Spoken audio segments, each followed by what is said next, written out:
How to delete Telegram account. Hello everybody, welcome back to my channel. This is me Pipin Basnet, and today I'll guide you on how you can delete your Telegram account. Now if you open up Telegram application, head into settings there, you'll see that there is no any option to delete your account, right?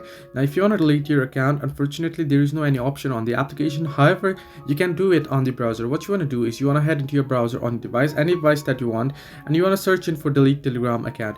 Once you type that in, you'll get the first link. You can see my Telegram org. You can head directly into my.telegram.org as well, but if you just head into this first link here, it'll take you to this page. Now first it'll ask you to log in. In my case, I'm already logged into my account, so it is not asking me to log in, but you'll have to log in. Now how you can log in? It'll ask you for your phone number. You enter in your account phone number along with the country code, and then it'll send you a code. Now remember that code won't be sent to your mobile number or SMS. Instead it'll be sent to the Telegram application here through the Telegram account here. So what you want to do is you want to get the code, go ahead and paste it on this browser, and you'll be logged in. Once you're logged in, you'll get this page. You can see three different options here: API development, tools, delete account, and log out. You want to simply tap on delete account option, and it'll take you to this page here.